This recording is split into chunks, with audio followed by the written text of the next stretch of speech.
Hello, my little squirrels. I would like to inform you that what you are about to listen to are our views and comments from the host. Guests only reflect their own view and not the community as a whole. Not all those squirrels out there, I mean. I hope you enjoy the podcast and Eddie play that banter section. Whoop whoop! I'm just looking at all the things that I've bought from MegaCon. Again, there might be a single theme here. Don't question it. I like to think that people are now guessing the theme, and if anyone's guessed Harley Quinn, you're wrong. He's evolved. Like a Pokemon! Ha ha! I'm evolved! What's the evolution from Harley Quinn? 3 anime women. And a cat and a bird.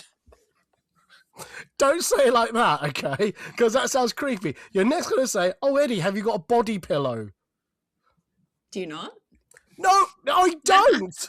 That was good. I don't. Not to say anyone who has a body pillow, it's bad or wrong. I'm just saying I don't have one. I do. That's fine. Absolutely fine. Is it an anime character? Yeah. Oh my god. Which anime character? I mean, we gotta leave something up for guessing. Did anyone else see someone just join and leave? Yes, was that your phone? I don't think so. I shut the app. Okay then. Well, There's a ghost. There's a ghost in the recording, and it's the ghost of an anime pillow. Oh my god. Holy shit.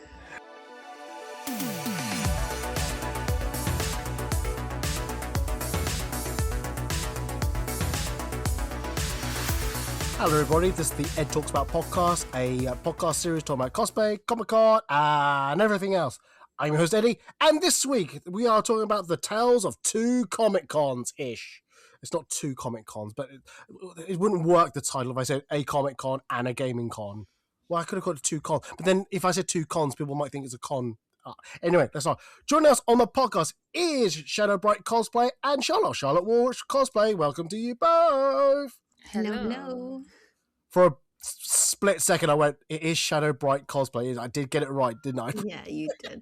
Good job. Thank you. It's been a while since I've had you on the podcast, Shadow. I hope you're doing well. Yeah, not bad. A little bit destroyed after con, but other than that, all good. Fantastic. We will do a proper either like mini catch-up or a 7-day catch-up to see how you're doing. Charlotte, Hey. oh no. I'm here. Yes, back. you are back with a brand new attitude. I am, but I've actually called myself Charlotte this time in case you'd forgotten. You have. On my screen, you do say Charlotte, so you're not like Shazzle or Shazza or... Yeah, I thought maybe my microphone wasn't working because it was angry I'd used a pseudonym, but no, my microphone just wasn't working. Yes, this was your 3rd attempt to like join this podcast, wasn't it? Yeah, but if you're going to use like a cheap 20 quid USB mic, that is on me, and I will have to purchase a new one. What you should have done was go to an event, like a gaming event, enter their competition. I think you could have won a microphone there. What? Yeah, like there was several options. Is there an option for being the worst at CSGO? Because I love CSGO, and I'm shit at it, and I will play it competitively if required. There was a scavenger hunt where you could have won stuff. There was a newbie league for TFT with Riot. There was cornhole. Oh, nice, yeah. Where you could win a whole ass gaming PC. So there was several options for a new mic, and you decided to go to the wrong con. Yeah, instead I got Eddie a keyring. which I had said in the green room, but I'll say it now, I've already lost.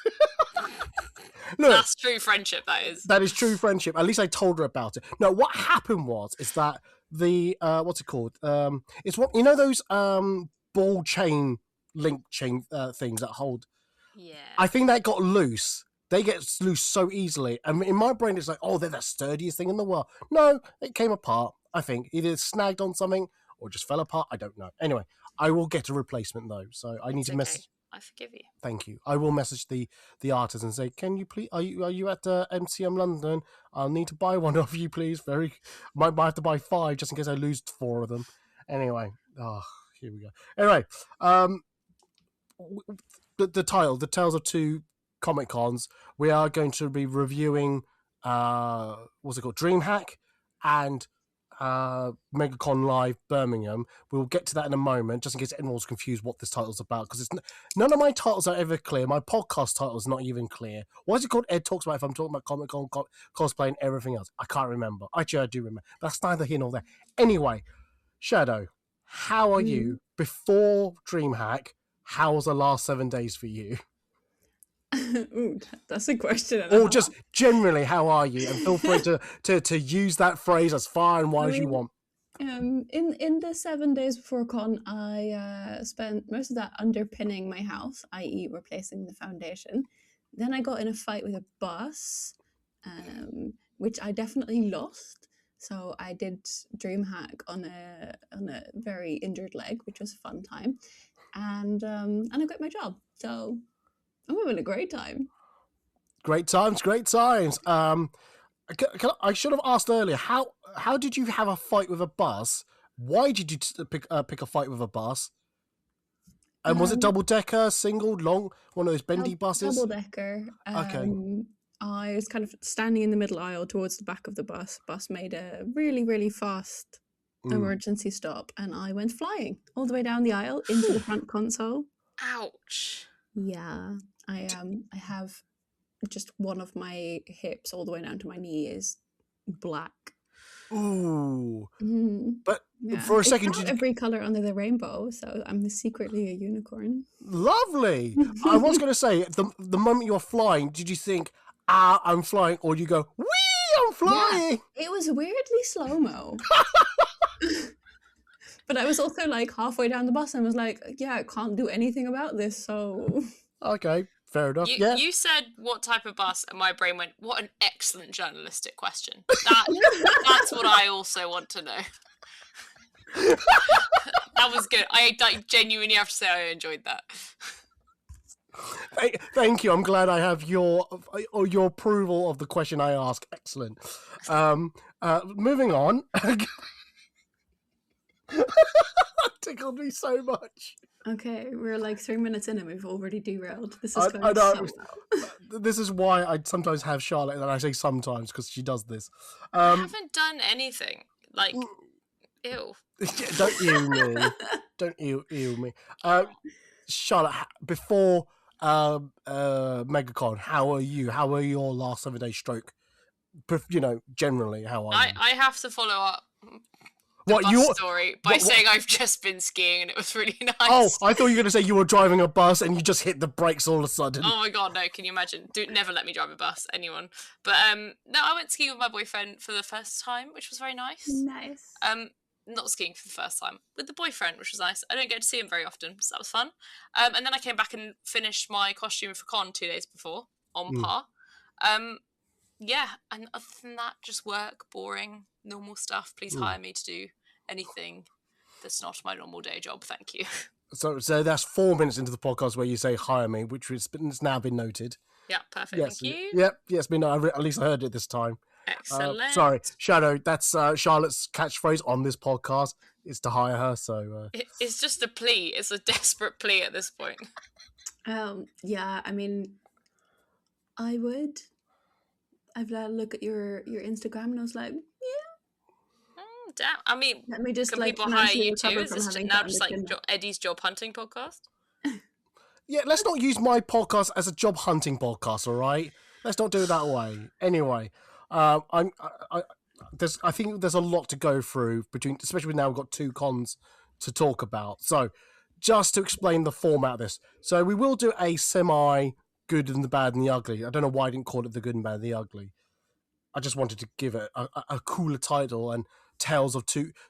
Well, I was going with the Tales of Two Cities. You understand me, Charlotte, don't you? Yes, great expectations. Thank you. Similar vibe. Yeah, thank you. But yeah, anyway. So I went to MegaCon Birmingham.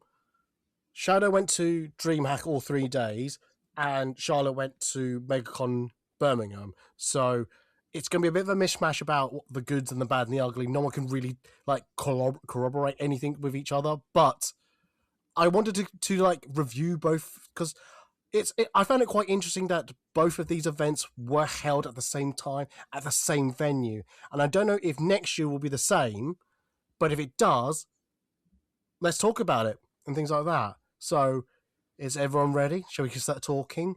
I think because Shadow hasn't been here for a while. Oh, sorry, disclaimer. I bought a ticket for the Sunday of MegaCon Birmingham. Charlotte, did you buy a ticket or were you given a ticket? No, I got creator for the first time in about 5 years. so yeah, I got a creator pass, but I will give my unbiased opinion anyway because I do believe that's what you should do.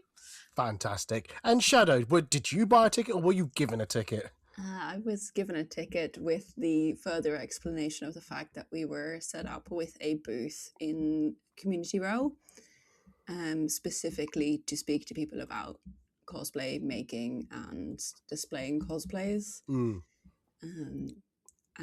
So we get in on the Thursday to set up, and then we get there before everyone every day, and we leave after everyone every day. And I feel like what happens in those 2 hours of the day really can quite strongly influence my opinion on a convention.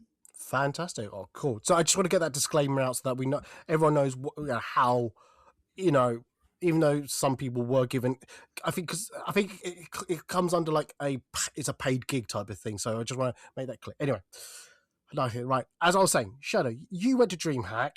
You haven't been on the podcast for a while. I want you to start listing the main good things that happened at the event. Was there good atmosphere, good people? Were there good stalls? There were a lot of stalls. Were there good because it's Dreamhack? Were there a lot of games to play? Was it brand new games, old games, classic games, things give us the lay of the land type of thing. Right. So Dreamhack is very much like a gaming convention. Think sort of along the lines of EGX. So when you say were there a lot of stalls, no, there was barely any shopping, but that's not what the convention is about, and they don't kind of pretend to be. So there was most of the big gaming companies had big booths. There was several games to play. There was a whole row, which I really loved, of indie games that hadn't been released yet. So we spent a good 2-3 hours just playing indie games. Then there is sort of the big esports matches. There was League, there was Call of Duty, there was a variety of stuff that people could go and watch. Then the shopping that was available was definitely very kind of gaming geared, so mouse mats, people like Undead Gaming, custom controllers, stuff like that. Not so much art and things like that. And then they had something where we were, which I really loved, called Community Row, which was open to anyone within the gaming community setup. So there was us, there was sort of a more militaristic gaming booth with that had rifles and things. And then there was also a couple of people that set up with tabletop games. They were running some D&D sessions and some board game sessions. So it was really I found it really easy to connect with this con on a community level. And then there was stage shows, panels, there was creator meets. But yeah, overall, there was, if you like watching esports matches, there was a lot to do. If you come for the shopping, Dreamhack might not be for you. But they had this really lovely thing, which I thoroughly enjoyed. So when you get the Dreamhack app, after you get your ticket, you can select one of 3 factions, and then the whole convention is gamified. So at every booth, there is something to do, i.e. a little game of, I don't know, cornhole, or you take a picture or something like that, and you would scan a QR code, which could get you points for your faction. And if you got enough points, you can earn yourself a free ticket for next time.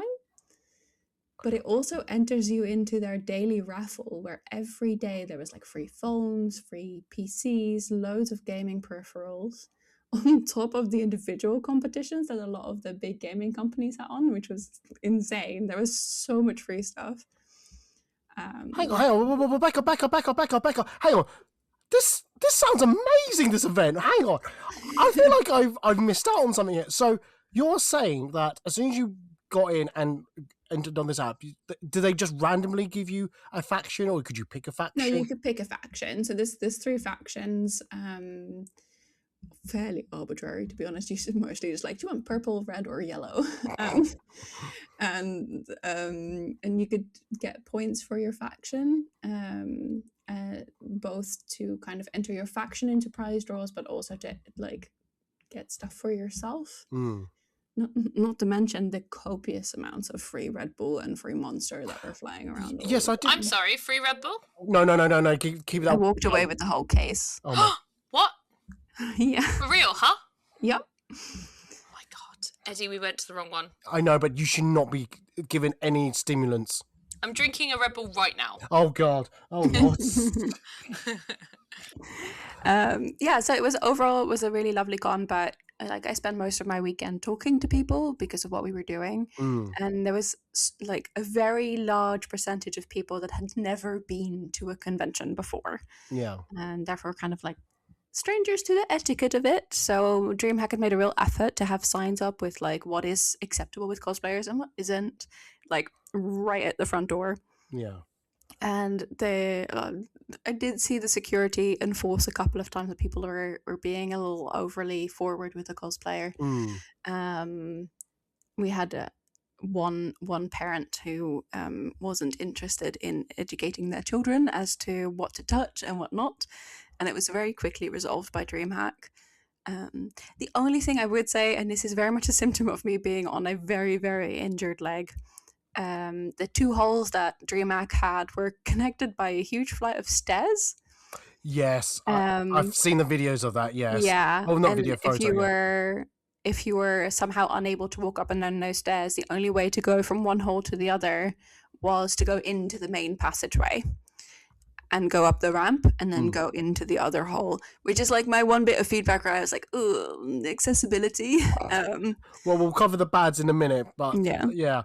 I just want to get like a scale of the event. So I'm either imagining it was in like one small hall or 3 or 4, maybe 5 halls. I mean, can you? So I know you can't say exactly like square footage, but if you take an average NEC hall as one, how many halls are we talking about? 3.5. Oh wow! Bearing in mind that one hall was entirely dedicated to the esports matches. Yes. Which, if that's not your thing, it essentially makes the convention a hall smaller. Gotcha. Yeah, that's fine. But the benefit of that was when the esports matches was on, it wasn't like overwhelmingly loud in the remaining 2 halls because it was just in a separate hall, and the yelling and the shouting was really nicely muffled. Oh, that's good. Because again, if you've got like sensory, if you're like me, if your senses to audio or visual, I don't know what the word is, but yeah, if you're affected by those 2 things, then that's quite nice that they think about that. I just want to say one thing about Dreamhack. It's very weird that I only heard about this about 3-4 weeks ago through friends. I don't think I've heard this event at all until like 3-4 weeks ago. People go, "Hey, I'm an now creator at this event. Come and get your discounted ticket." I went, "What's this Dreamhack?" I didn't even know what this was. And then in London yesterday, I was walking around going somewhere, and I then saw a post of it on the wall just by just happened to see it. So I'm like, is this event like, obviously it's a new event, but I mean, it's a new event to the UK. It's a huge event in Sweden and a massive one in America. Like, I've always known of Dreamhack, but I'm continental. It's, I think, where the circles that we live in tend to be quite cosplay forward. Dreamhack isn't necessarily a cosplay convention. It is a gaming con. In the same way that if you used to go to EGX in London, it was definitely a different crowd than the people who would show up for MCM the week after. So I think there's definitely a little bit of overlap. And I think Dreamhack rode really hard on the fact that they're very well known in other places. We met loads of people who traveled to the UK specifically for this Dreamhack. Yeah. That's amazing. That's good. Like from as far as America. Damn. Yeah. I didn't mean it would add that with And not just like one or two, like all weekend long. Yeah, I didn't say Dan with an American twang on purpose. That's how I sometimes say it. Before I jump in for any more questions, Charlotte, did you want to ask any questions about the event? Yeah, I think because I'd heard it was mostly gaming, but then because I didn't know about it till literally I got there, and then I searched on their website. They did have quite a big cosplay section on their website. Like it looked like they were pushing for it, but then a lot of people I heard were like, there isn't much there. So do you think they're trying to push to have more cosplay as part of it, or they're just really not bothered and it they're putting it out because they know some people might, but it's just like gaming mostly? I found that there was a real effort made at making cosplayers comfortable. There was a whole cosplay lounge that was only accessible for cosplayers, which was a really kind of nice way to be able to get away from it all. We had our section in Community Row. Other than that, it wasn't super geared towards cosplay, but there was a fair amount of kind of the professional cosplayers, so like the cosplayers that are attached to specific gaming booths. So the Valorant booth had Valorant cosplayers, MSI had cosplayers, DHL had cosplayers. So it was nice to see actually that there was enough companies that were actually making paid investments in cosplayers. As someone who quite often works conventions for free, it was really nice to see that money was being invested and cosplayers were being respected in that way.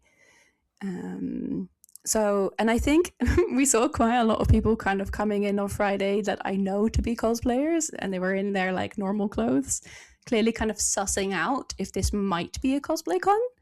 And I think it probably head that way over time. I think at this point there wasn't an awful lot of cosplay, though. The cosplay that was there was of like really high level. It's one of the best competition lineups I've seen in a hot minute. Nice. No, that's absolutely right. Now, the question I want to ask is this event in response to how EGX has been rolled into MCM London, and then literally it is pitifully just one hall of EGX inside MCM, but it's like it's not even barely anything. It's more like maybe like classic games, really, if I'm honest. There wasn't anything like brand new games or anything that's been announced or showcasing a game that's coming in the years, next year type of thing. So is Dreamhack meant to be the replacement for that, and also another event, Insomnia, I think it's called, so because that's going so well, Insomnia. I would say that Dreamhack very much feels like the replacement for Insomnia. I think there's definitely like a market for a gaming event in the UK. Like I think it was 66,000 people this weekend. Oh wow! Wow. Yeah, though it didn't feel crowded, like ever, like at all. Like you could stand in a pathway and people would not run into you, which was a whole thing. So I think it's a replacement for Insomnia with a bit of EGX, but with that kind of like I want to say American flair. Like it's really well lit, and there's like music all the time, and people are clearly like putting on a show, from literally like companies as big as Riot to like these little tiny indie programmers where it's just like two people are like, oh, we made this game, but they build a booth for that. And it's this like people are clearly aiming to provide an experience rather than a shopping center. No, I get that. You get what I mean? Oh, absolutely, 100%. I think I get you. If Charlotte doesn't have anything to add, I just want to. Can you? I know you did a lot of talking and you were involved with a lot of behind the scenes stuff and all that. So feel free to say or not say about that. But can you give me like one highlight outside of your role as what you were doing that weekend that you went, oh my god, this is something I will say. This is the thing to promote Dreamhack about. I am a big indie gamer. I love small games, and I love games with unique art styles. So seeing a whole row, I think there was like 25 indie games set up with proper PCs, like proper. We're not like running this off some like shitty little laptop. Like proper gaming PCs that loaded properly with good Wi-Fi connection, so that you could actually just sit down for 15 minutes and play a whole demo. love that. I've really missed that at other conventions. Yeah. And to see a company as big as Dreamhack giving small game designers a platform like that, I think is great to see. No, that's brilliant to hear, because like I said, I did enjoy EGX, but I could see over the years it was getting less and less in the same like the halls they were using. Honestly, you could have done it in half a day, and I wasn't a gamer, so like I said, if you're into the like watching people play, yeah, you can probably get your day's worth. But for me, it didn't. So it sounds like if I went as a cosplay con goer going to a gaming thing, I could have got more than half a day's worth. Probably sounds like. It's quite interesting you were saying how well lit it was, because every photo I've seen shows how dark it is. Oh, when I say well lit, it's not bright. It is intentionally lit. So, like the Red Bull booth was lit with blue light. Ooh. With white accents, because that is their branding. The That's DHL so booth cool. Oh my was God. casting this beautiful yellow light that looked like sunset light in the pictures. Yeah. There was all the stages are lit up continuously, even if there isn't a match going on, so it doesn't become this like dark hole. Yeah.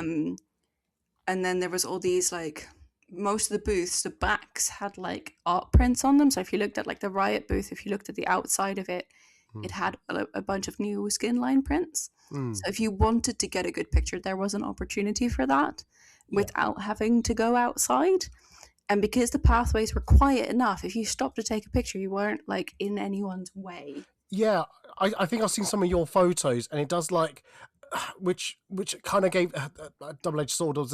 Yeah, you're right. You could take photos, but it kind of gave the vibe of that. Oh, there wasn't many people there, but you're saying there was plenty of space for everyone to be doing the. Oh, that's good. That's good to hear. That's good. Yeah, it just, I don't know. Maybe I'm affected more by this because I'm autistic, but I find a lot of cons really overwhelming because people are constantly like running into me, and this con clearly had made a choice of like, okay, yes, we could fit more people into this hole, but we're not going to, because it had this added effect of there was never really a queue for anything. So if you wanted to sit down and play Valorant, you could sit down and play Valorant. If you wanted to pop into the energy drink booth and play their little like physical games, you maybe waited for like, the longest I saw anyone waiting for anything was maybe 5 minutes. So you're not spending your entire day in queues, which in a sense makes it so that you can get through more of the con in a day. No, that's good. Oh no, that's really good. This does sound like a great event, and I know we could spend probably all day talking about it. Like I said, but we've got, like I said, another event we like to talk about as one that I've been to. And Charlotte's been quiet a bit too long, so I'm a bit worried that she's here. Oh, she's good. Listening. I'm kind of absorbing, so I can make points, Eddie. Fair enough. Well, like a little information sponge. Fair enough. Then fair enough. I, as I said in the green room, I'm going to let you two drive. So, Charlotte, what good did you find about MegaConLive? Because you were there on both days. I was just there on the Sunday. Yeah. So I think my favourite part about MegaCon, and it was consistent this year, which was nice, is that I find the standard of the artists that it attracts really high. And they've got a really big variety of artists there as well.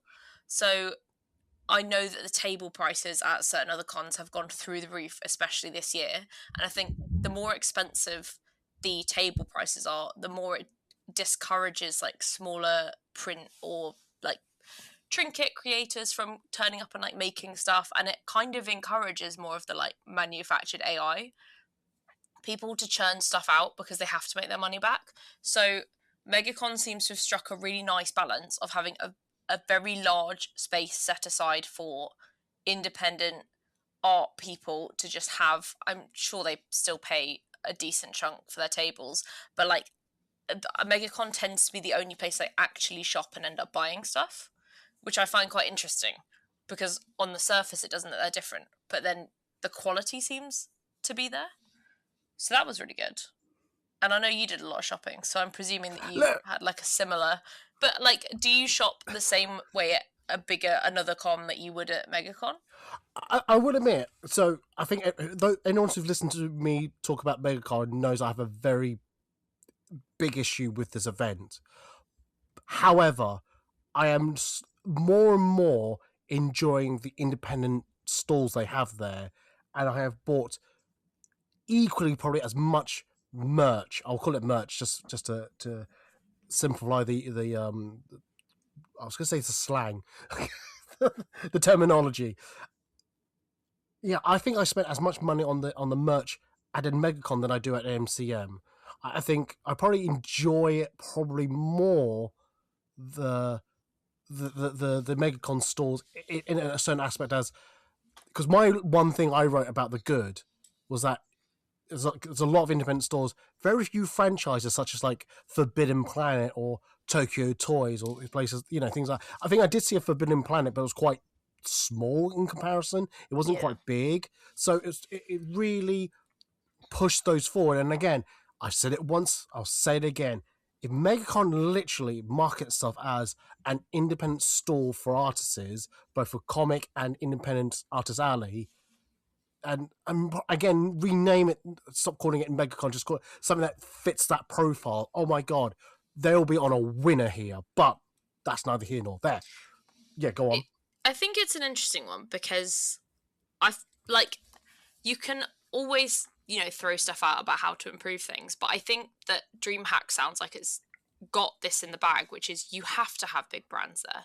And MCM, even MCM is starting to lose some of those massive brands. Like the BBC used to have a huge presence at MCM. They would do all of their new Doctor Who, any other releases there. Warner Brothers would do stuff there. Like, the UK is massive in the film industry, absolutely huge. And we've built, I think, 3 new studio plots this year.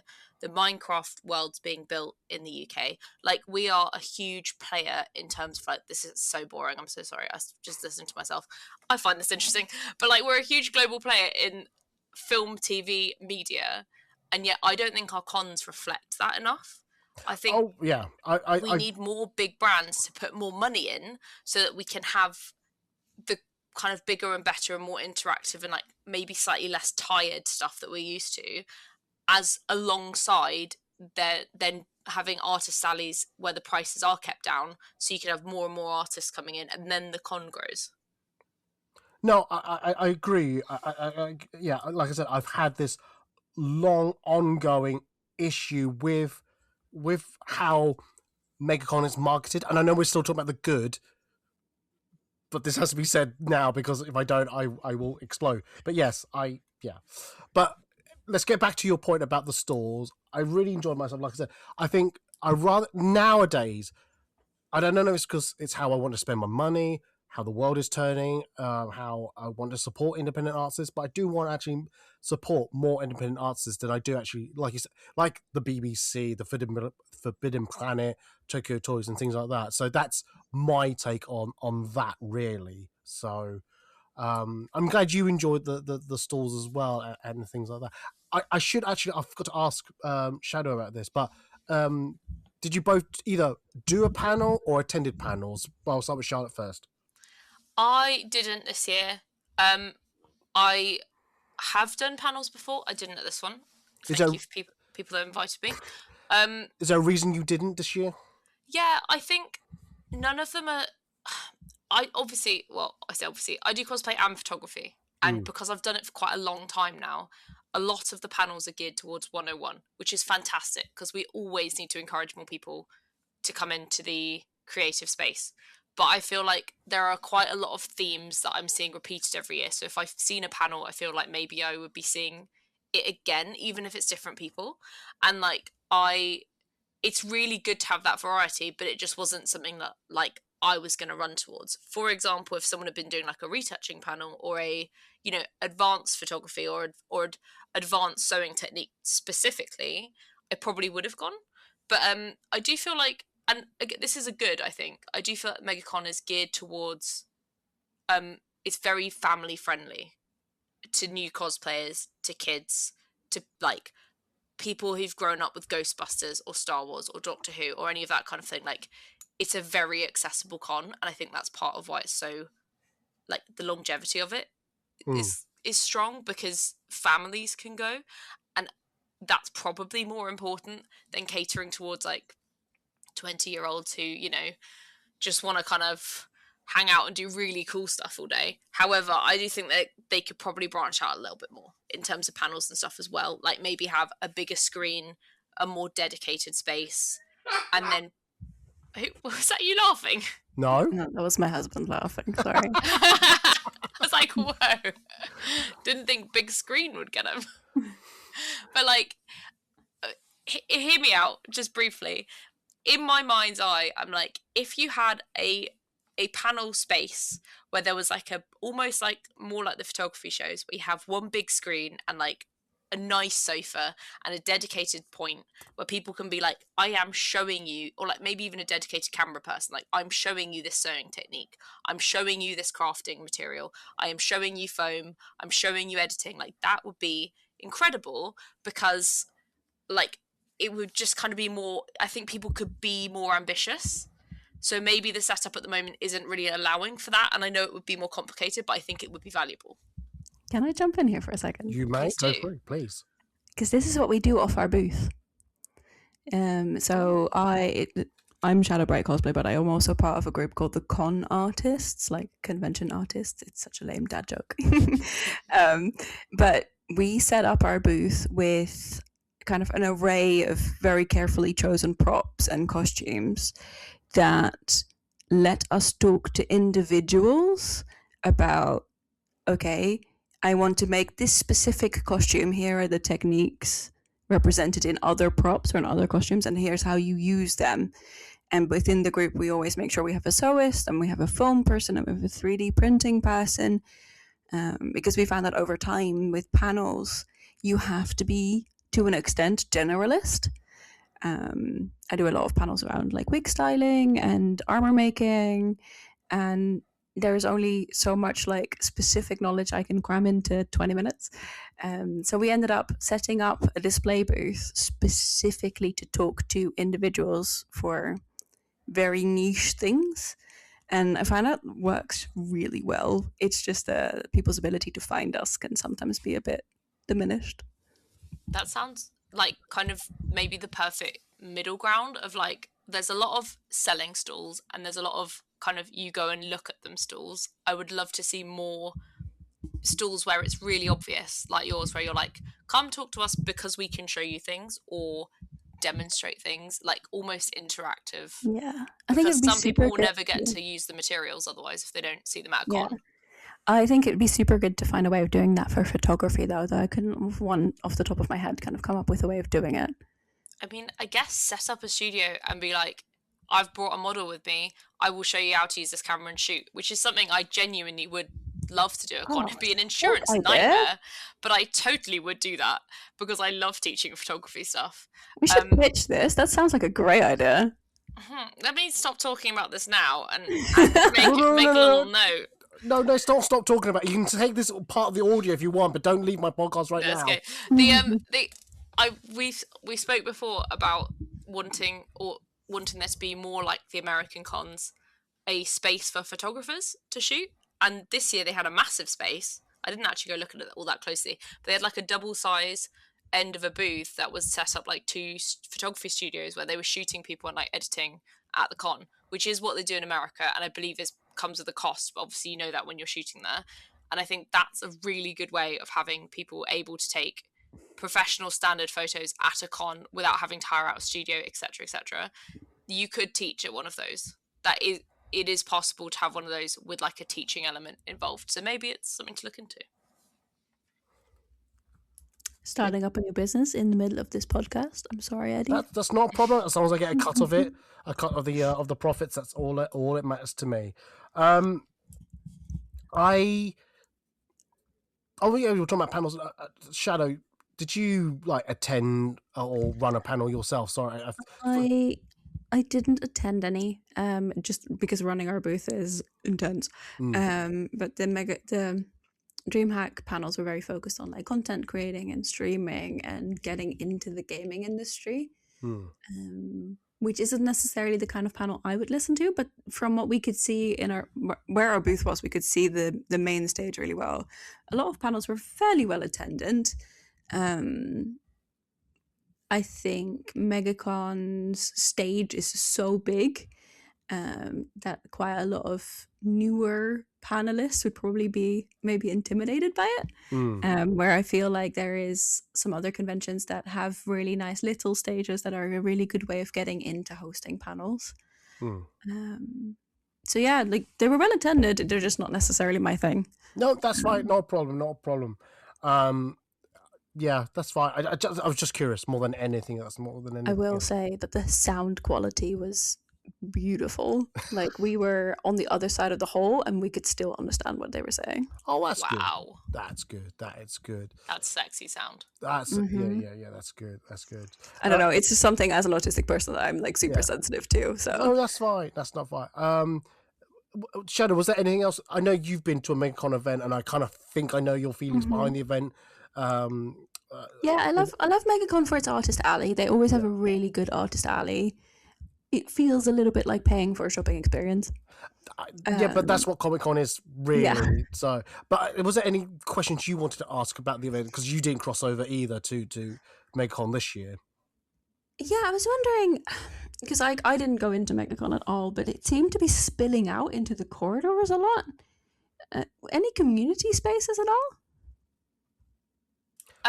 They had actually, like, cordoned off part of the corridor to the left. So where the entrance was, the left-hand corridor, I believe, was dedicated for MegaCon people to hang out in.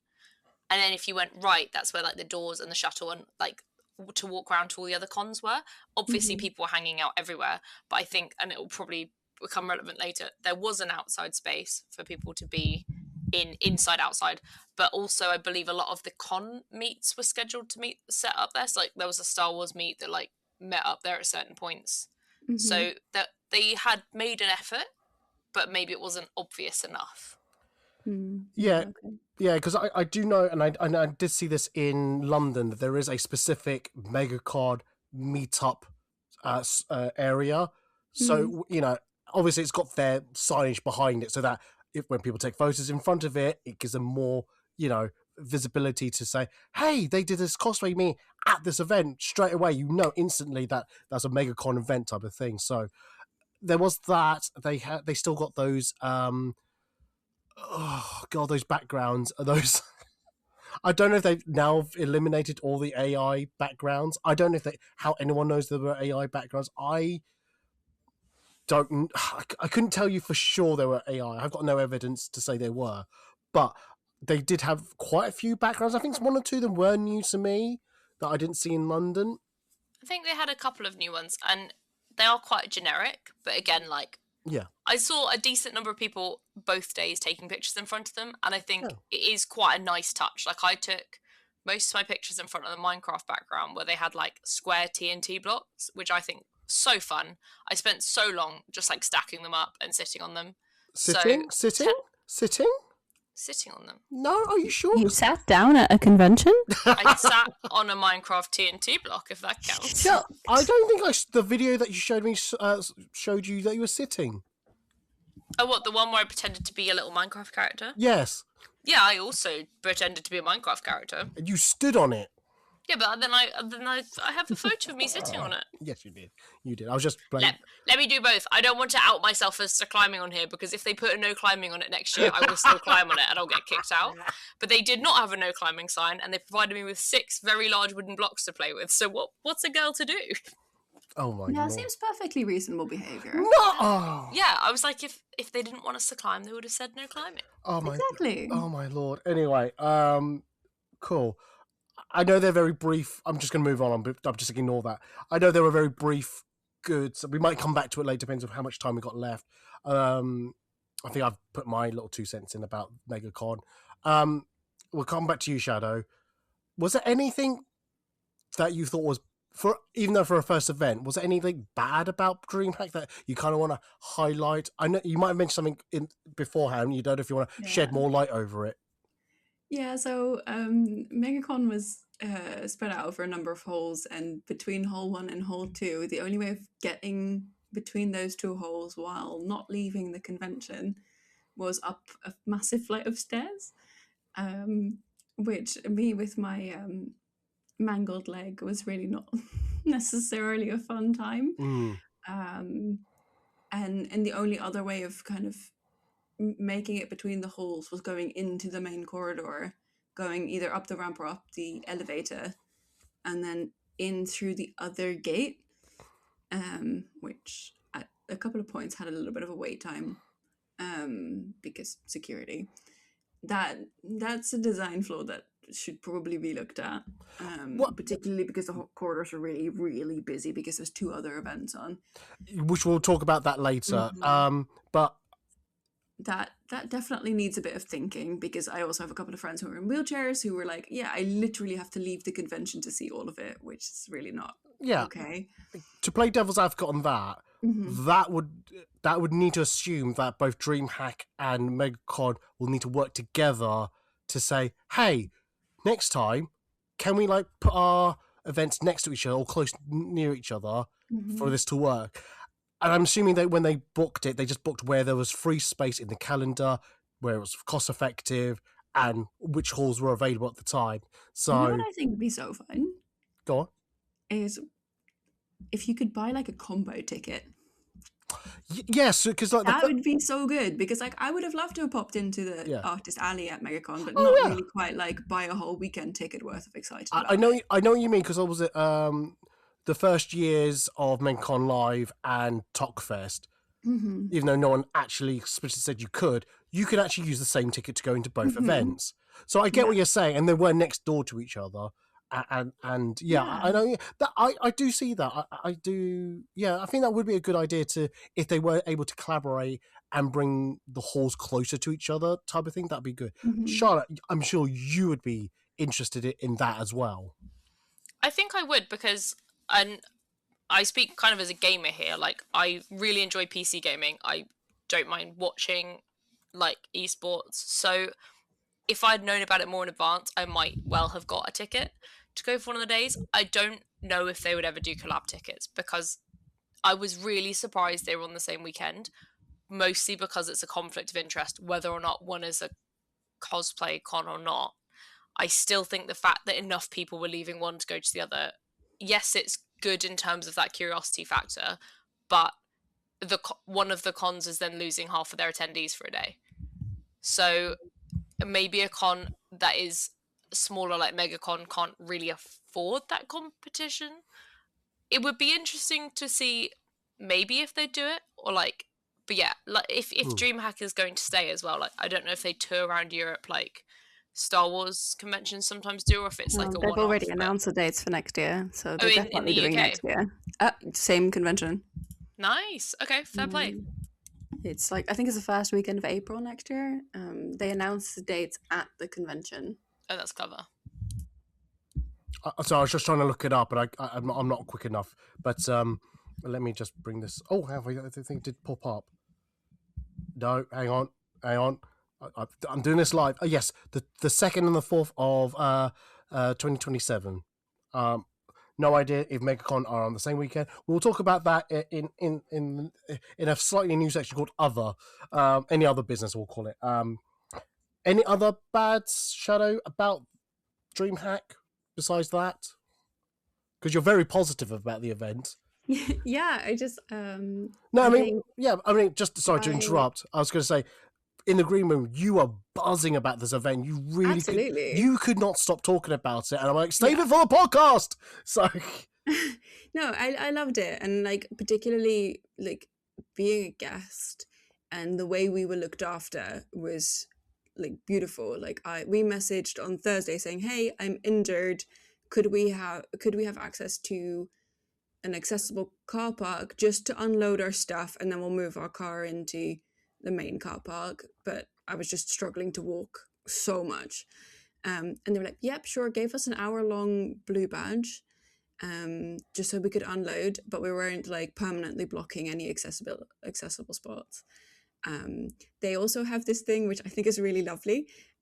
So each of the main halls is divided in two, and then the section we were in had its own little like person that were just in charge of looking after the people who were working in those sections.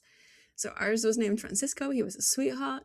And every time we wanted something, like we wanted some extra chairs, took 2-3 minutes. I had one issue with a dad and their children who wouldn't stop touching our stuff. He had security there in 3-4 minutes flat.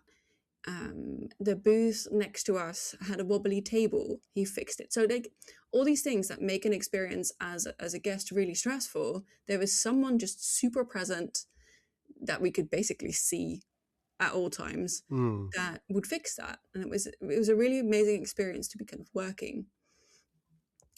I think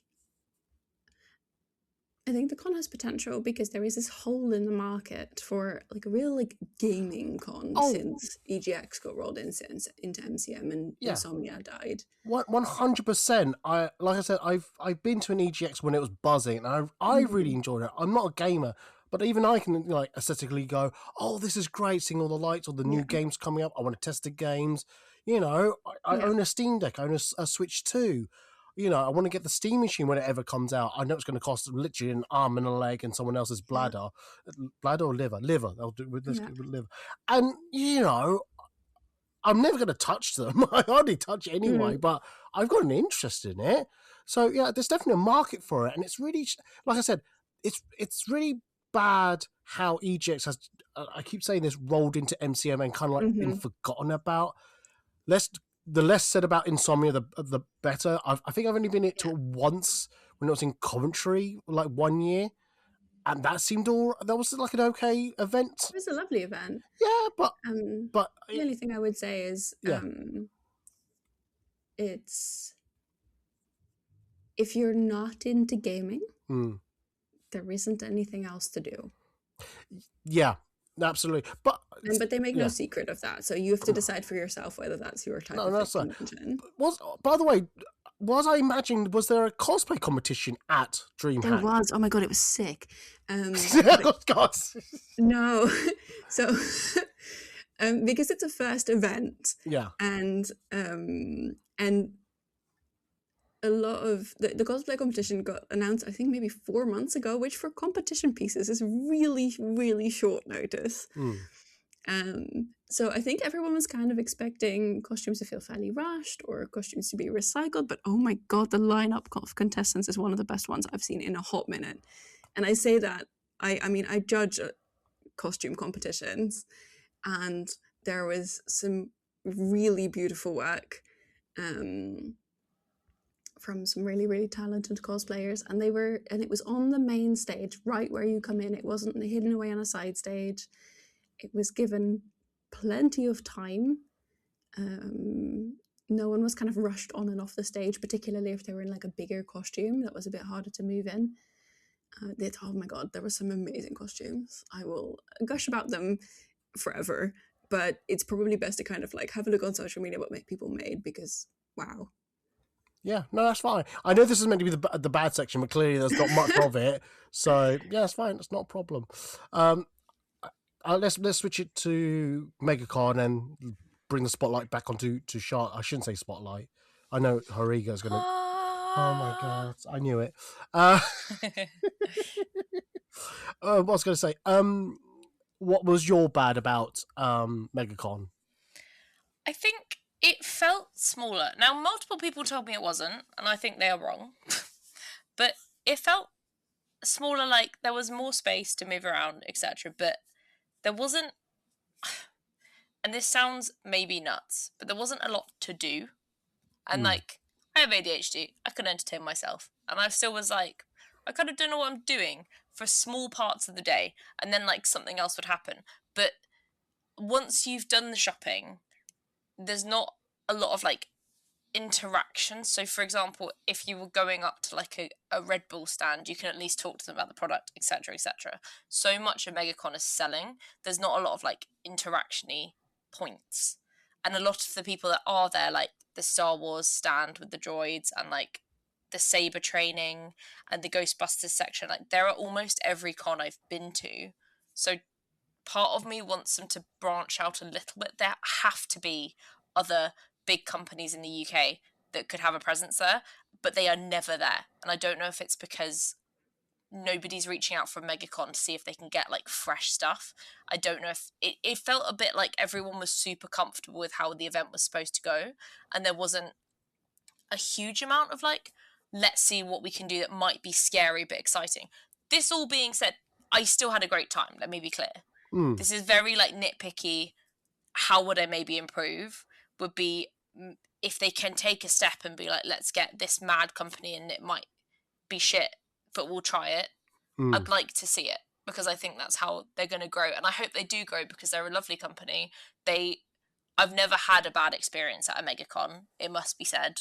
I've never felt harried. Their staff were very friendly. Like, I had a good time. I have seen conflicting things, I think mostly about the like venue staff, but the actual MegaCon staff, all lovely, very helpful. You know, so yeah, I did have a good time. I just wished it was a little bit bigger. Yeah, I know what you mean. My biggest complaint about MegaCon, and I think this might be a theme I'll be saying all this year, not just MegaCon.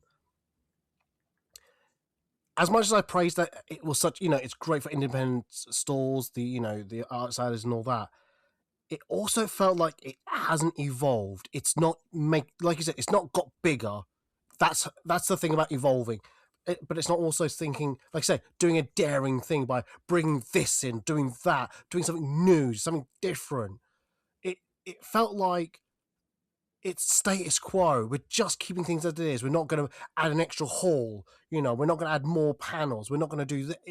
It just felt a bit too safe. It just felt like we're going to stay within our own little four walls, the 5 halls that we've bought. That is it. It's difficult because as an attendee, I can think of like 4 or 5 things I would add.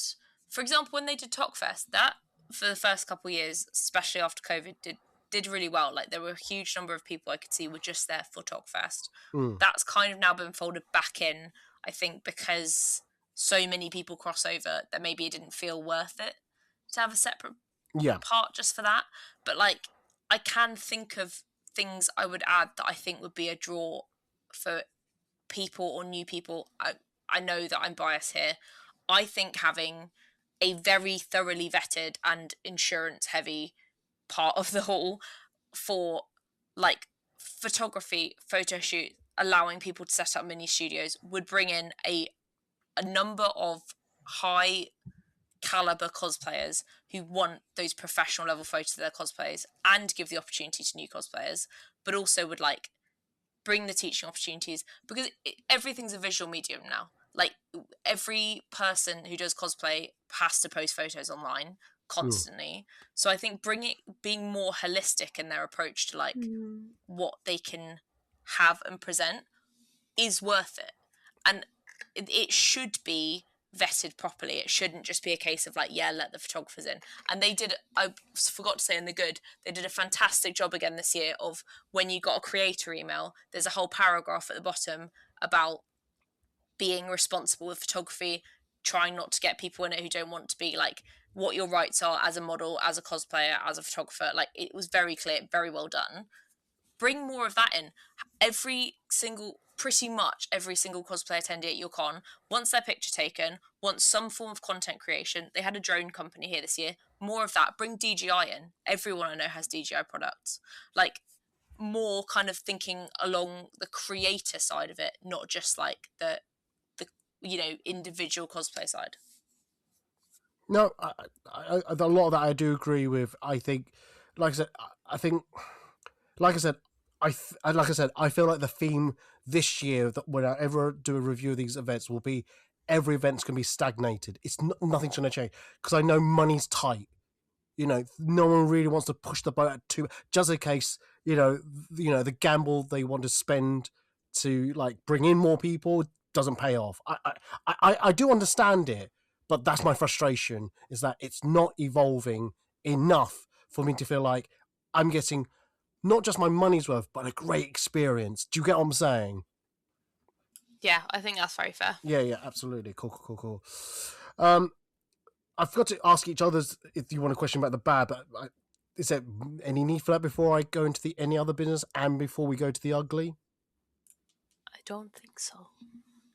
Nope.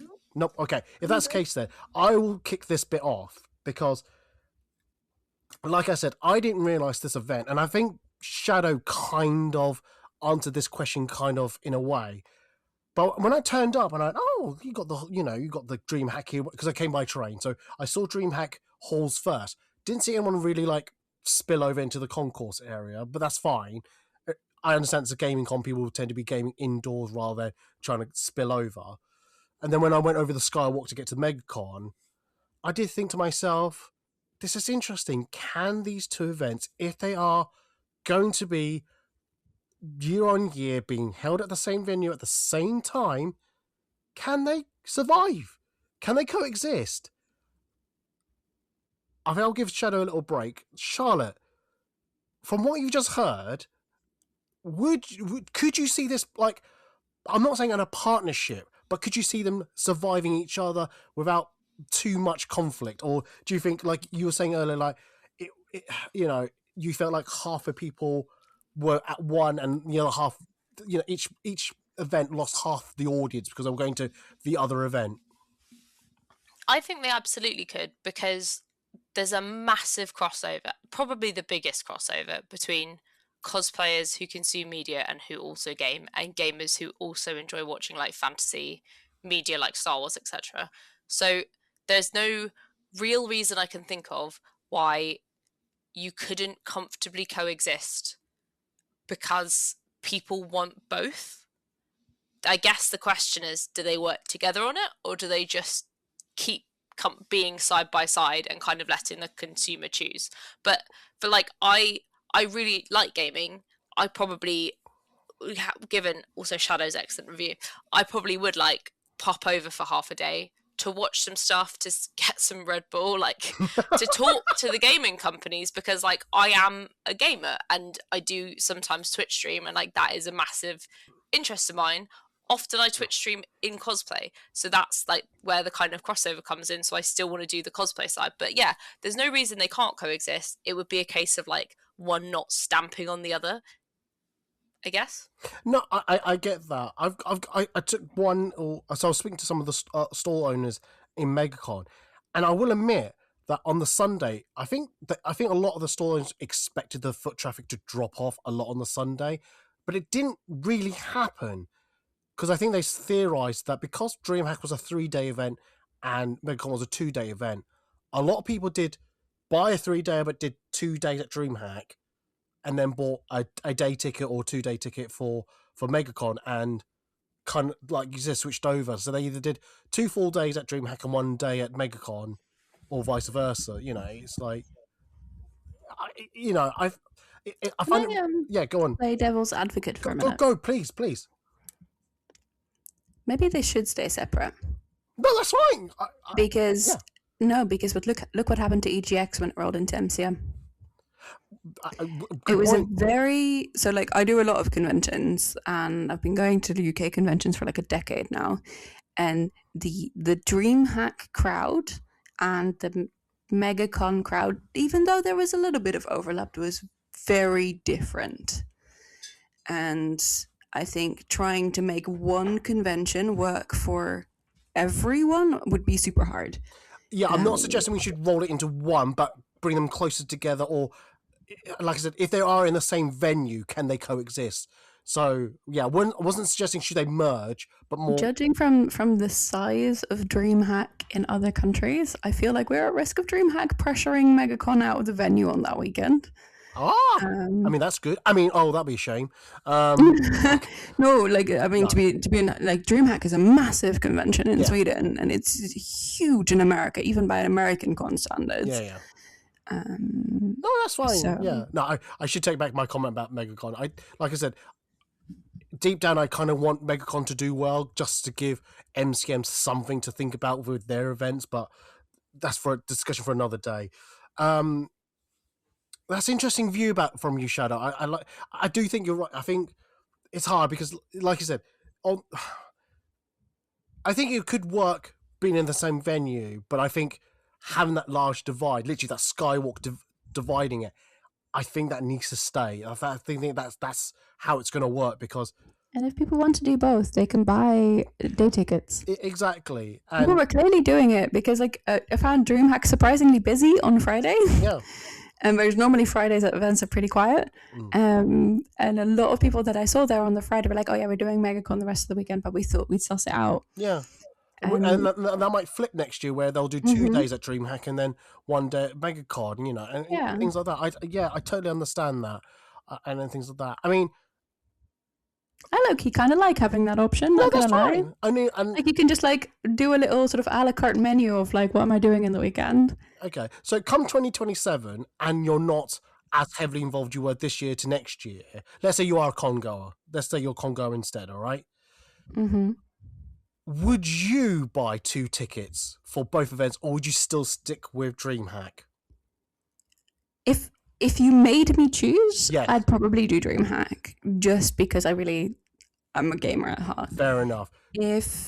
If I could do both, I'd probably do a day of MegaCon, just because I love having a little rifle through the Artist Alley. Yeah. Because their Artist Alley is, I think, the best in the UK. And Dreamhack has so little shopping. I do love a bit of shopping, I'm not gonna lie. Who doesn't? So having that balance would be lovely. Yeah. No, that's fine. That's cool. Yeah. But like probably a day at Mega and then 2 days at Dreamhack, just because you can sit and play games all day, which is really super fun. Absolutely no. So, Charlotte, same question. If you were just a con goer, would you stick to just MegaCon, or would you buy two different tickets for both events? I think I would mainly stick with MegaCon, because I first and foremost, I love gaming, but first and foremost, I love wearing the costume and being a cosplayer and like being in that kind of creative energy. And that sounds to me like it was way more like MegaCon for that kind of vibe. So I would maybe do like a half-day wander around Dreamhack to suss it out, like you said, but I'd almost certainly, if they kept falling on the same weekend, stick with MegaCon. Just an interesting question. Just an interesting question. I'm looking at the clock, and I really want to talk about this incident that happened at NEC, and I just want to get people's take on this. So we're putting this straight in the ugly. There's no debate about this.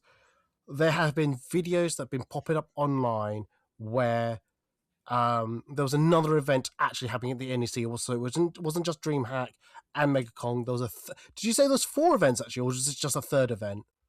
I know the third event. Was there a 4th one on top of it? There were 4 events, but I don't think the 4th one really crossed over. No, okay, but I was aware of one of them, because as soon as I came into the other half of the NEC, I did see Arnold show. And what the hell is the Arnold show? And then I saw Arnold Schwarzenegger's face, and I went, oh, it's the bodybuilding event that they which I didn't realize they held here in the UK, or if it's yearly or not, but it was here this year. It was on the same side as where MegaCon was held, not on Dreamhack's side. So I don't know, Shadow, you had much of a crossover. We'll cross that bridge in a minute. But there has been multiple videos where, well, I don't want to use the term gym bros, but the attendees of Arnold shows were crossing over to MegaCon in the concourse area and really like questioning a lot of things, poking fun, asking inappropriate questions, getting into the faces in faces. A lot of these were videos were directed towards the attendees' influence for those events. So either of you, and I don't mind who goes first, did either of you kind of see this, or you just heard about this, or you saw videos about this, or what's your take on this? And again, I don't mind who goes first.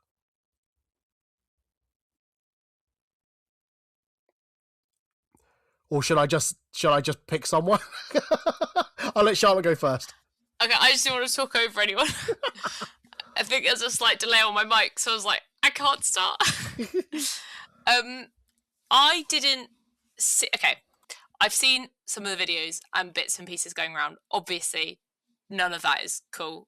That's sad. There's always going to be a percentage of the population that are horrible, but like, I personally didn't see anyone being like actually inappropriate or whatever. that being said, I did get some weird looks from people from like the bodybuilder show, and probably some of the like people at Dreamhack who had not come across cosplayers before, which I fully expect. Like, if I'm in a costume at a convention center and I'm not inside my con, then I am a woman in public dressed in a mad outfit, and like I'm in a wig, I'm in a coat from a Marvel TV show. That was vaguely normal, and I still don't expect people to look at me and be like, oh my god, how incredible. So there's definitely, I think, an aspect of maybe because some people had bad experiences, it's been a bit compounded, and then all the like weird looks of like, what are they doing, then got misconstrued as well. So it's probably important to remember that, like, if you're not in your con hall, then you don't necessarily have to have people treat you with understanding because they don't understand. Like, it is an odd thing we are doing, dressing in costume in public. What is disappointing is that apparently, like, one of the streamers that was going around like filming people and like actively mocking, I think especially anime cosplayers, like, that's not cool. That's just like blatant disrespect, and I kind of wish that like the venue security, maybe because apparently a few people did speak to them, had actually stepped up and tried to like stop him doing that, because now a lot of people are saying like, oh, contact NEC if you're unhappy. Unfortunately, it's not the NEC's fault that some attendees at some conventions in their halls behave badly, and there's also nothing they can do about it. And like, some people were saying, can we move the convention to a new date, or their convention to a new date, because they should never have been put together. Again, like, the NEC is a massive convention hall. There have always been multiple conventions that weekend. It's not MegaCon's choice who the other conventions are, so you have to be a little bit, like, I think, resilient. But yeah, it's just disappointing, isn't it, when stuff like that happens, because you kind of hope that people would be more normal, especially if you've gone to an entire convention about gym. Yeah, no, no. There's a lot of what you just said. I totally agree. As I was nodding my head. Shadow, again, did you see any of this? Did you witness any of this? Or did you just hear about it? Or again, did you see online videos? I was fully prepared to have a completely different experience to Charlotte, but it turns out it's actually quite the same, in the sense that there were actually quite a few people who had tickets to ArnieCon and Dreamhack. I definitely saw a few bodybuilders come by, and it became very much a question of just chatting. Because, but as Charlotte says, like, we do an odd thing. This is just the most normal hobby in the world, and in the end, particularly my Saturday costume was by no means modest. It's a League fan service skin. And I, because of the stairs, had to be in the main hall quite a bit. And I ended up having a lovely conversation with like 20 massive gym bros who were like, who, went to go and chat to me clearly with intent. And then I went like, no, I'm cosplaying. I'm working here. I'm just shutting that down right now. If you want to talk to me about like making stuff, I'll stand here and talk to you for 20 minutes. That's fine. And in the end, we had a lovely conversation about like why I got into costumes, which actually was really similar as to why they got into bodybuilding, and about like making your body do certain things and making costumes do certain things. And they took pictures with my props, and it turned out to be a really lovely experience. So I don't love the kind of sweeping generalizations that I've seen. Yeah. We don't appreciate that when people do that about cosplayers, and therefore we have to hold ourselves accountable and not do that about other conventions. Every convention has good eggs and every convention has bad eggs, and we can call out the bad eggs but not the convention as a whole. And yes, like, people harassing people and individuals and that not being dealt with very well is absolutely worth a call out. But in the end, you do have to remember, if you're in a public space, which the NEC concourse is, you can't expect the world to be revolving around you. And I, on a couple of occasions, saw shoots happening that were just blocking up the main thoroughfare out of the convention hall. And I'm like, okay, people are going to walk through your shot because you're blocking up the main thoroughfare of a massive convention center. that's maybe not the best place to be doing that. So being aware of where you put yourself in a situation like that is step one, and then being able to dissolve situations in a constructive way is just going to mean that next time, if ArnieCon is at the same venue at the same time, which there is a very real risk there will be, maybe we will have already built a rapport with some of the people there that we start perpetuating the cosplay culture into their culture, rather than starting off on this really combative foot. But that's just how I prefer to deal with stuff. I'm not a super like combative person, and most of the interaction I had was really lovely, if a little objectifying, but that was very much what I chose to wear on Saturday. No, absolutely, no, absolutely, that's great. I want to echo something that Shadow has said, and I don't know if Charlotte wants to like dip her toes in the same bucket of water that what I'm about to say. First of all, I don't want to sound like we're victim blaming anyone and things like that when I say this statement. And I think I agree with Shadow that if you are outside the confines of where the event is held, and you're in a sense, the public walkways of the concourse area of the NEC, you are bound to meet other people. I understand the phrase cosplay is not consent. It's a definitely strong thing that we all subscribe to and we all hereby and know. But I have to say this, the further you are from the event where it's held, the weaker that phrase works on people. Mm-hmm. So if the further you are out of the cosplay bubble, the fewer people know that phrase. That phrase is really niche. It's absolutely very, very niche. So when I saw some of these videos, and I do not condone any of what these people were doing, and I mean by literally, it wasn't just photobombing, but sliding in front of everyone in between the cosplayers and the camera, and you can tell a lot of people got very upset because they were doing something in their mind very serious, and I do see why it's serious to them. And this dude just comes sliding in and ruining a special moment for them. You got, I don't know if it's the same person, I don't think it is, but I watched a video where someone was saying, hey, I had this 3D printed chain and mace made out, 3D printed, I think I said that, and they were asking very inappropriate questions about it. You should never do things like that. I don't know, but I don't know where this conversation was held. I think actually I did see a screenshot, actually, and it wasn't held inside of MegaCon, it was in the concourse area, okay? I am not suggesting that because you're away from those areas, you should be subjected to these things. I am not saying that. What I'm trying to say is that when you're outside of the safety confines of that area, I do think we should be a bit more. Oh, no, careful, what you got to say next. Help me. But yeah, it's resilient. It's kind of not saying resilient, but just be more aware that this will happen, and the level of understanding of what you do as a cosplayer will be different to someone else.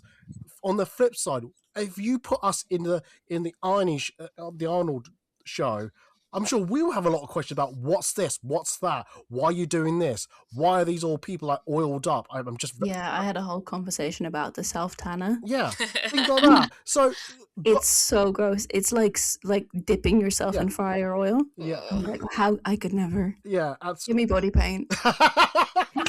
Absolutely. So I'm just saying. I think if all these meets were happening inside the MegaCon barriers, I think a lot of this would have not happened. But again, I'm not trying to victim blame, and I understand that space is space. People just want a clean space to take their photos or do a meet. I totally understand that. But I think part of that problem I saw was that you're in a mixed area and things like that. Sorry, I've been speaking a lot. Charlotte, did you want to jump in and say something?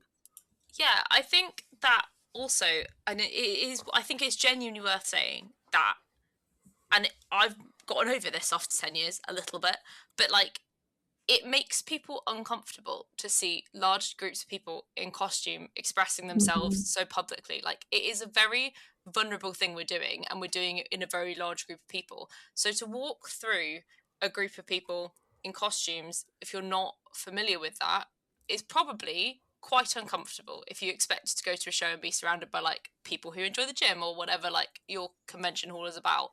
So I would guess that, you know, maybe some like jokey bro type comments that come out from people who are genuinely, they've never been presented with this situation before.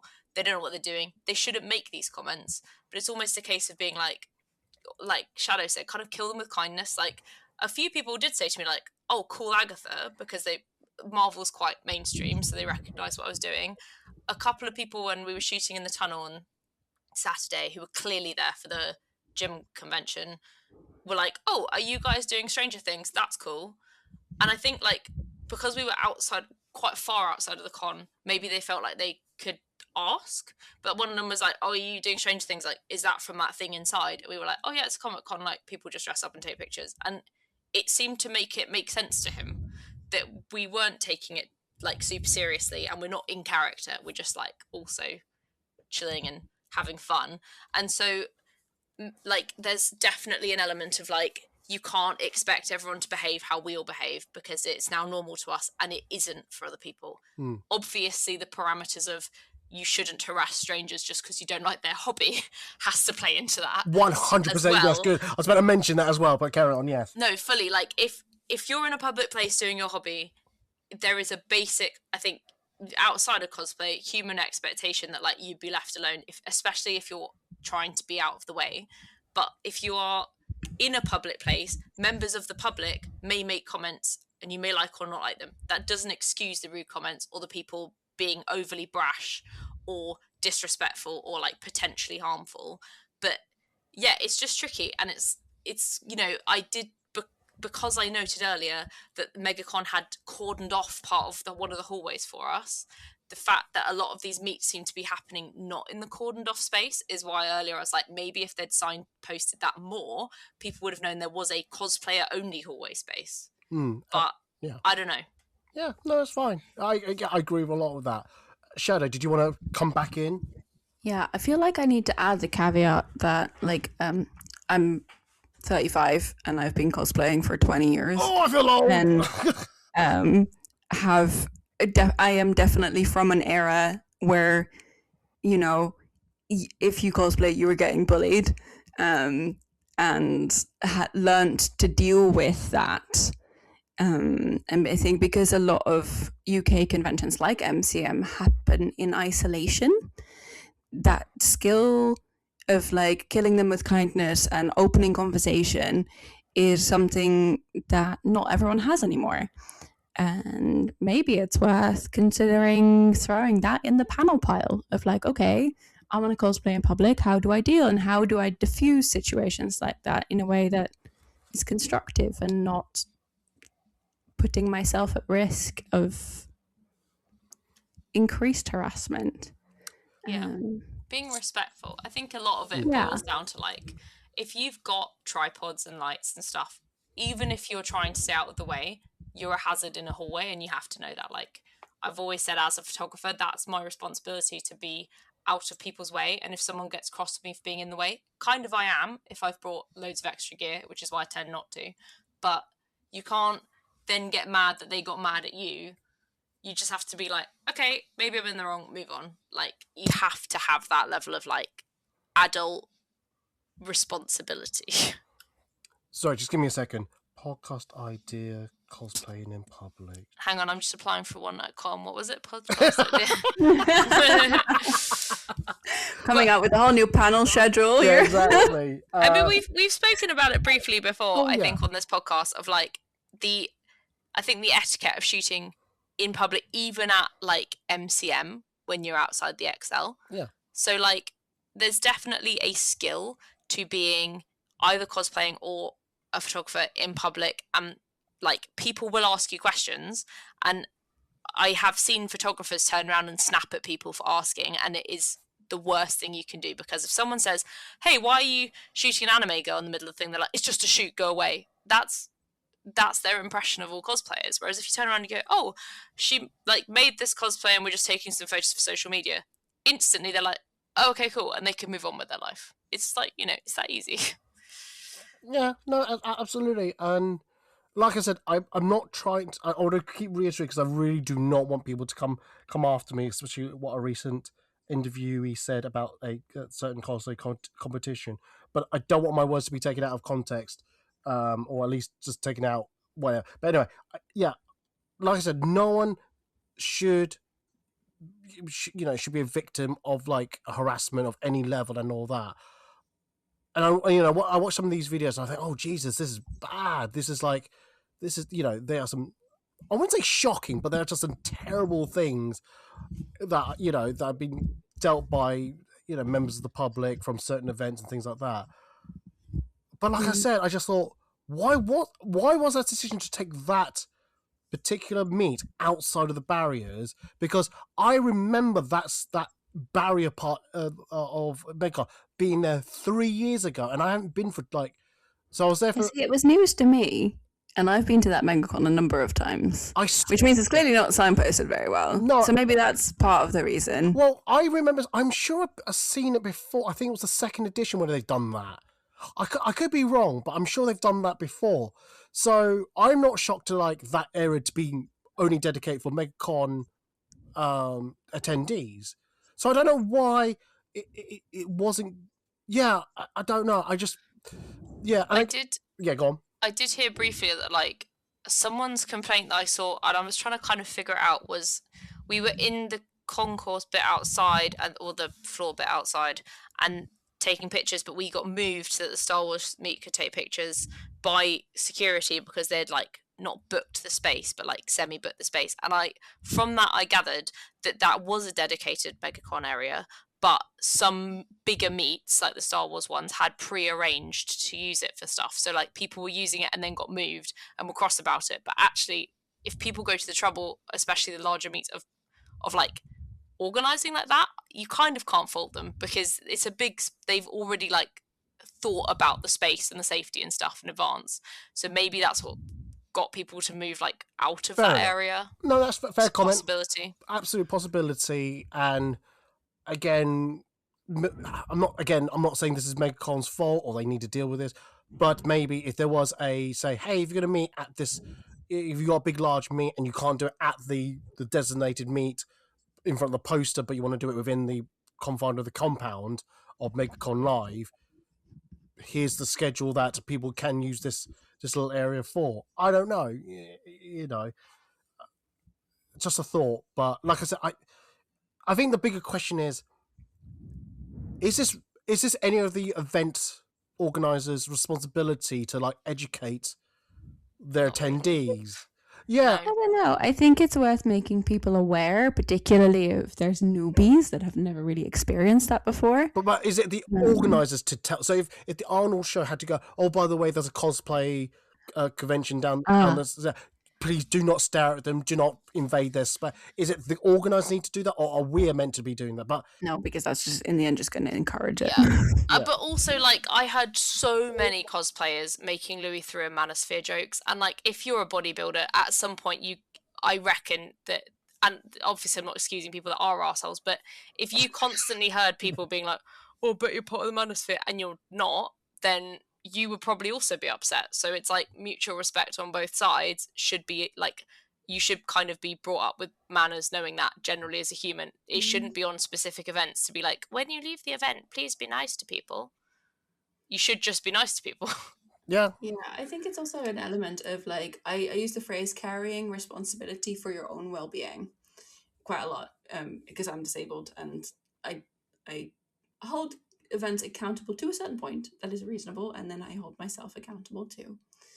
And when I go to conventions, I check what else is there on in that convention center, and am I comfortable with that? And that is wholly a result of a single convention I went to in Germany that was held at the same time as a porn convention, and I was yeah, no, I'm just not going to put myself in that situation because I'm going to be uncomfortable with that. And I just decided that was maybe not the convention for me. Yeah, fair enough. Yeah, no, absolutely. Yeah, I feel I am so worried that something I've said is going to be taken out, and I'm going to be the next cancelled cosplayer. Even though I'm not a cosplayer, I just realised. But yeah, I have so many other people I can put above you on the list. If that does happen, give me a shout. Give me a shout. I'll put out a story. We'll get someone else. fantastic. It's so clear, right? Like the message is always going to be don't be a dick. Yeah. And you know, manners are free, and if you don't have anything nice to say, don't say anything. So Yeah. not And like negating us the telling experience. people to have manners does not mean that the people that were harassed weren't harassed. Like if you felt harassed, absolutely, that we're not being like that's your problem, because it's not. Where I do kind of draw a line for myself is I don't like the generalization that's going on of like all these people are bad. I'm like, Yeah. no. I There is also bad eggs in the cosplay community. We don't write off the entire cosplay community for that. No, I do go because I think the way that some of these videos were pitched, it was like everyone from the Arnold show was a problem. Like looking from what I saw, it seemed to be like a very small few, and the one that's been prominently, shall we say, hung for their crimes does seem to have a history of like causing mischief. So I'm not surprised that they are being they're the poster boy, they're the front and center of all of these. And then that's the kind of person that you'd like to see kind of banned from future events. Yeah, I'm surprised. Yeah, because they definitely. It's the fact it looks like they've been sponsored as well. I didn't look at their content extensively, so I'm just very quick face value type of like research. So I think maybe the takeaway is like if somebody is being a dick, try your best to like know who it is, so they can have the repercussions for their actions, because that is helpful to a convention to be like your attendee left and harassed other members of the public, but was very much linked to your con and has therefore made you guys look bad, as opposed to all people. Yeah. No, I will say I'm appreciating the amount of conventions that are coming out with against covert recording devices. yeah. More UK conventions that don't allow them anymore, and I will admit that I appreciate that. Yeah, no, absolutely. Yeah, just I think what you're referring to are those meta glasses where, which should shine a white light. So basically, these are glass frames which have a camera inbuilt with a quite high quality camera inside of it, which is meant to be used for like note taking or quick videos and things like that. But it can be used to like stream live to, I'm assuming, Instagram. It's owned by Meta, Facebook, Instagram. That it can be linked that way. Now there was an incident I can't remember if it's the last MCM or the one in May last year where someone was like a guy with glasses was talking to cosplayers, but never declared that what I'm wearing is a camera and I'm recording you right now.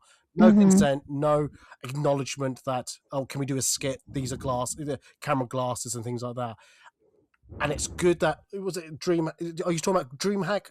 No, MegaCon has rules against it. So since that happened, because that happened to a couple of friends of mine, MegaCon listened to, interestingly, mostly photographers complaining about it because it makes us all look shit, and put that in. And then they put in, I believe, and I could be completely wrong, and I'm so sorry if I am, after our panel at MegaCon last time, talking about how we were really happy with what they'd done, but also like to put in the rights about what, like, letting people know that photographers can't just do anything with your picture. They've also added that now. So there is like a full disclaimer on the email you get about photography rights, which is great, like so good. Yeah, it's in like MegaCon's like main set of rules. No covert recording, full stop. Yeah. And I really appreciate that for sure. I believe it was on the badges as well. It was like you have to disclose if you're the creator boss. Said like you have to disclose if you're doing content type stuff, like not obviously if you're doing a generic pan around the room, but you know. Yeah, no, absolutely, no, yeah. So so it's good to see that being quickly nipped in bud quite early on. How quickly and how often that would be enforced, only time will tell. But yeah, it's good that's been looked into. I kind of want to start wrapping this up. I just noticed how long we've been recording for. So, Shadow, was there anything you wanted to add about your event that you either want to praise or say bad about? You want to hear more about it? Okay, I'll give you 2 minutes. All right, say whatever you want about as a closing statement. No, I loved Dreamhack. I loved the kind of experience element of it. I love how uncrowded it was, how involved you could choose to get or uninvolved you could choose to be. But I will put a very, very strong caveat that it is a gaming convention, and if you're not into gaming, it isn't going to be for you. But if you are a gamer like me, you're going to absolutely love it for sure. Fantastic.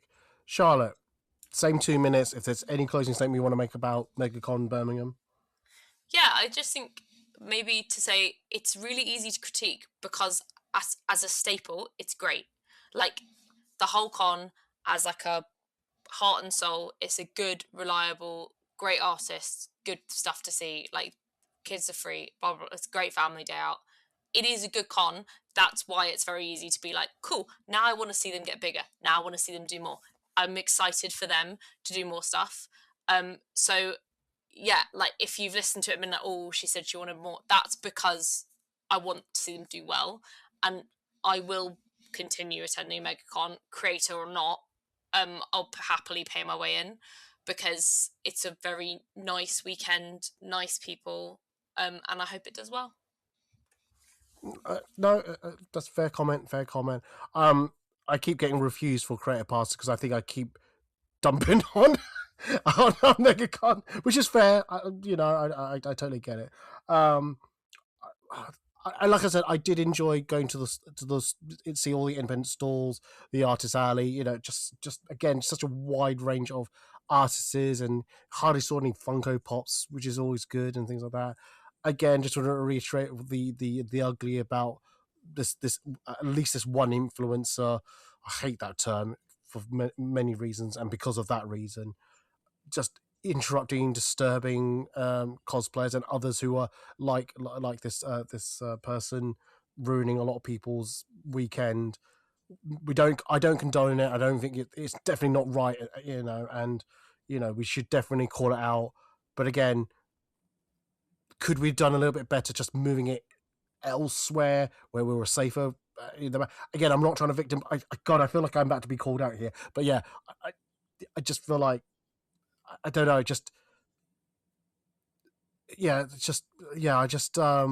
the further you away from the event boundaries, you're going to run that risk more and more, type of thing.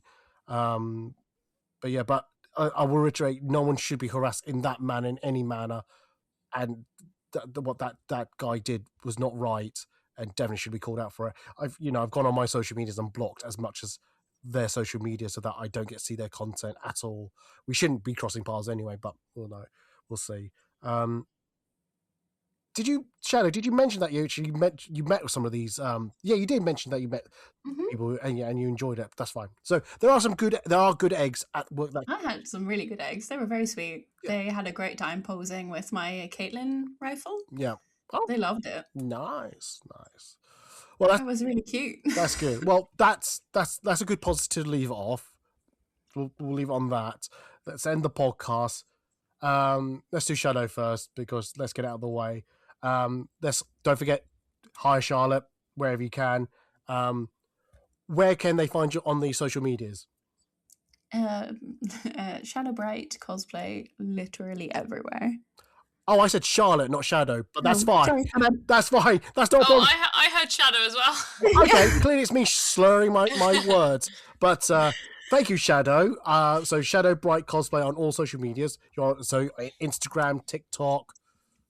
Yeah, TikTok's my main platform, but those are the same handle everywhere. Fantastic. No, that's good. And Charlotte, where can they find you on the social medias? You can find me at Shadow Bright Cosplay. I had to, I'm sorry. You can find me at Charlotte Woolrich _photography or _cosplay, depending on what you want me for. Or just Charlotte Woolrich. Woolrich is spelled WOOLRYCH. I'm sorry in advance, but I'm the only one. So if you find me, you find me. My portfolio and all client galleries to download com pictures are www.charlottewoolrichphotography.com, because I'm unimaginative and I have strong branding in that I am myself. So please hire me. Back to you, Eddie. Well, if anyone needs to find me on the social media and yell at me for what I've just said, if you go to Shadow Bright Cosplay, Yes, yes, we got the trifecta. Oh, I'm so happy. I had to join in. Come on, I had to join in. Oh, I had to. If you go to foodandcosplay.org, you'll find /links. You'll find all my social media links. If you go to foodandcosplay.org, generally find cosplay photo articles. Anyone who still likes me, still wants to take photos of me, my schedule for MCM London will be coming out April 27th at 6 p.m. Please keep an eye on my website, my social medias. I'll be doing drop links in all of those places, so please keep an eye on all of those. Details of how I do my schedule or when it's released and what I'm looking for is already out, so keep an eye on at least my stories. You'll see drops every so often about it. If you've got questions, just drop me a DM. If you go to foodandcosplay.org/podcast, you'll find previous recorded podcasts with Shadow, with Charlotte, or Shadow Bright, or Charlotte Warwick, who I'm slurring my words again probably, and other topics, other guests, and things like that. What else do I usually say? I do have a Patreon. I haven't updated it for a while, but I'm trying to get back into that soon, so there'll be some exclusive personal content that I'll be putting up there soon. I just need to find a weekend where I can do all of this, but my next few weeks are busy, so I can't really sit down and do this. What else am I making excuses for? No, that's fine. Cool. Thank you very much, Shadow and Charlotte, for being on this podcast. Thank you for reviewing, talking about the event, and things that have been on my mind. It's always been a pleasure to have you two, including Charlotte. What? Whoa. Whoa. Did anyone else hear that shade? I know I'm ginger, but I don't need that much of it. Wow. Unacceptable. Yeah. Oh, shall I put in a good word for you, Eddie? Yes, go please. Please. No, because we keep saying, like, don't take my words out of context. Yeah. And I think all three of us have all the goodwill in the world for every cosplayer. Yes. And we want everyone to have a good experience. No, but absolutely. Yeah. 100%. we can't perpetuate that if we don't have a conversation about when it goes wrong. Mm. And I think Wise Eddie is words. always happy to show both sides. Exactly. That's unbiased. Try to have an unbiased conversation. Try to debate. Try to find the middle ground, as always. That I strive for. So yes. Okay. On that note, let's end the podcast because it's getting late. I still need to edit this and get this out there. So let's end the podcast. I'm going to say goodbye, and they're going to say goodbye. So bye, guys. Bye. Oh my God, there's a pitchfork and fire. Oh no, run away, Eddie, run.